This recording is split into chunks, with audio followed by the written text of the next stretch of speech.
BRS పార్టీకి ఎందుకు వేయాలనే ధోరణి వస్తే మీరు బాగా గమనించాలి. 10 సంవత్సరాల కాలం లోపల మరి కేసీఆర్ గారు చేసినటువంటి అభివృద్ధి పనులు వాటిని చూసి ఓటు మనం అడుగుతాం. 100 రోజులు దాటి ఉన్నటువంటి కాంగ్రెస్ పార్టీ ఏం చేసిందో కూడా మీకు కళ్ళమ్మడు.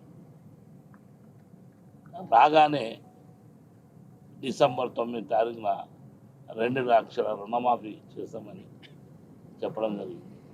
అదేవిధంగా రైతు బంధు కానీ 10కి 15 ఇస్తామని చెప్పి 15,000 అవి లేవు, పింఛన్స్ లేవు.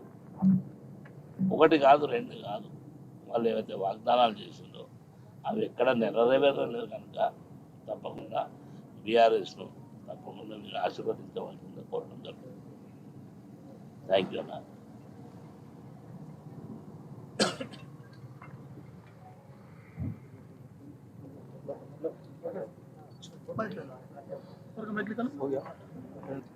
ఈరోజు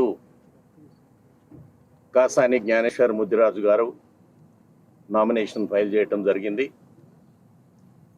టిఆర్ఎస్ పార్టీ నుంచి.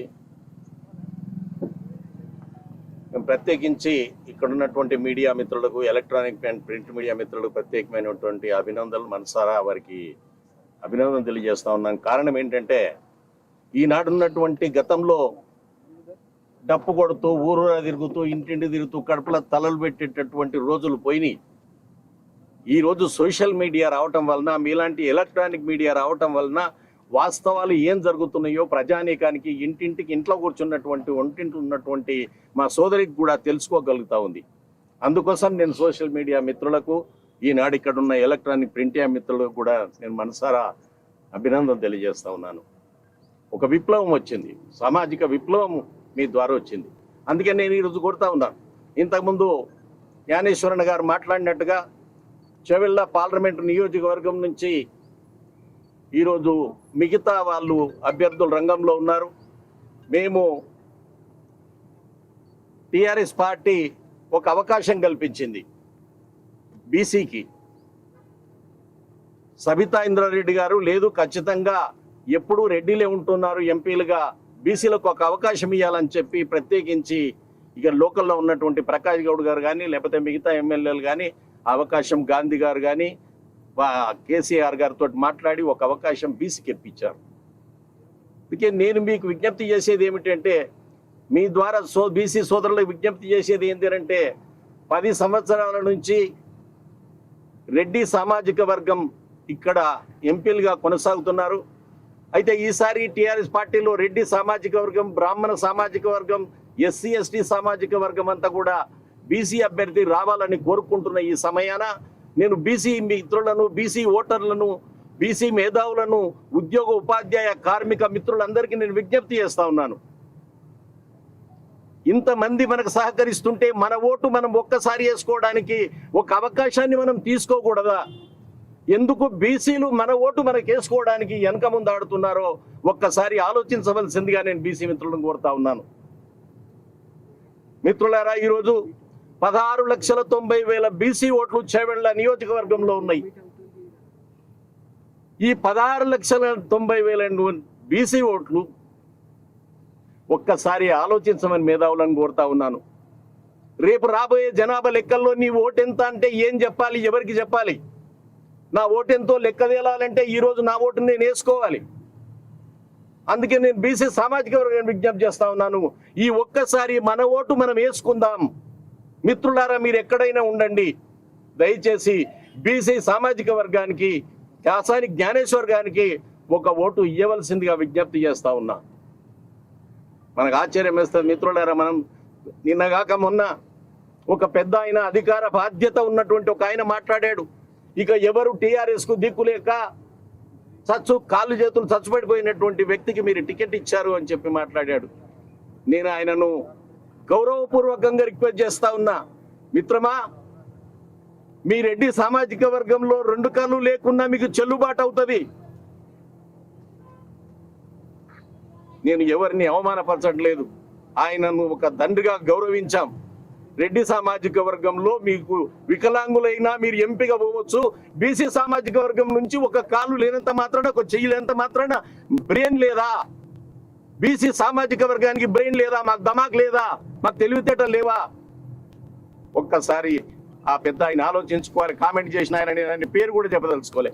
ఇది పద్ధతి కాదు.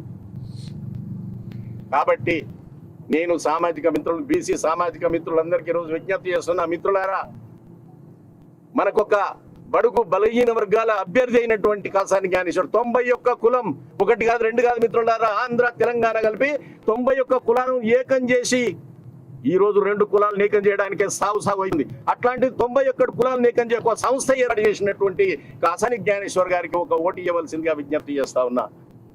ఇదొక్కటే కాదు, టీఆర్ఎస్ పార్టీలో ఉన్నటువంటి బీసీ అభ్యర్థులు ఎవరున్నా, ఎక్కడ బీసీలు ఉన్నా ఈ తెలంగాణ గడ్డ మీద దయచేసి బీసీల ఓటు బీసీకి వేసుకుందామని చెప్పి వారిని రిక్వెస్ట్ చేస్తున్నా, ప్రార్థిస్తున్నా. ఇంకా ఎన్ని రోజులు? ఎప్పటిదాకా ఈ బానిసత్వం? ఎప్పటిదాకా నీ ఓటు ఇంకోరికి వేసుకుంటూ ఉంటావు? దయచేసి మన ఓటు మనం వేసుకుందాం. దయచేసి బలహీన వర్గాల అభ్యర్థి అయినటువంటి అన్నగారికి మమ్మల్ని బీసీ అని చెప్పి చౌకాడ వేద మంత్రాలు చదివినట్టు చేసి మమ్మల్ని బలహీనులం చేశారు. మిత్రులారా, మేము బలహీనులం కాదు, బలమైన కులాలమని మరొకసారి విజ్ఞప్తి చేస్తా ఉన్నా. బీసీ అంటే మేము బలమైన కులాలం, ఎవరికి బలహీనులం కాదు. డబ్బుకు బలహీనం ఉండొచ్చు, ఆర్థికంగా బలహీనం ఉండొచ్చు కాక, కానీ గుండె ధైర్యానికి పనిచేసే దగ్గర, సోషల్ సర్వీస్ చేసే దగ్గర ఇక్కడ మేము బలహీనం కాదు అని చెప్పి మరొకసారి మమ్మల్ని కామెంట్ చేస్తున్న మిత్రులకు విజ్ఞప్తి చేస్తా ఉన్నా. మిత్రులారా, బీసీ సామాజిక వర్గంలో ఉన్నటువంటి ఎన్ని రోజులు, నిన్నగాక మొన్న మిత్రమా ఒక ఆయన మాట్లాడాడు, చాలా బాధ వేసింది. బీసీ మీకు దమ్ము ధైర్యం ఉంటే, మీకు చీము నెత్తురు ఉంటే కాసాని జ్ఞానేశ్వర్ను గెలిపించుకోండి బీసీలారా అని ఛాలెంజ్ చేశాడు ఒక ఆయన. నేను ఈ రోజు అడుగుతాను మిత్రులారా, నిజంగా మనకు అంత పిరికి రక్తం ఉందా?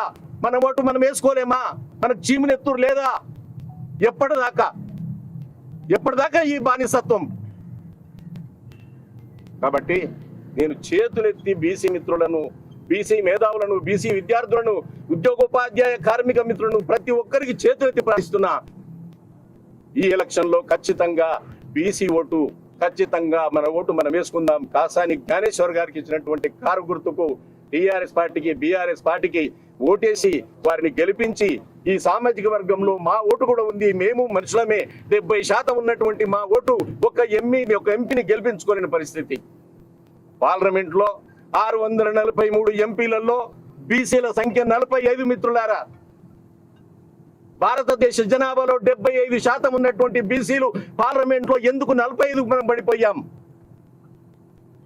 కాబట్టి నేను ఇక్కడ ఉన్నటువంటి మేధావులకు, మీ ద్వారా అక్క చెల్లెళ్లకు, తమ్ముళ్లకు, విద్యార్థులకు, మేధావులకు విజ్ఞప్తి చేస్తా ఉన్నా, దయచేసి బీసీలందరం మన ఓటు మనం వేసుకుందాం.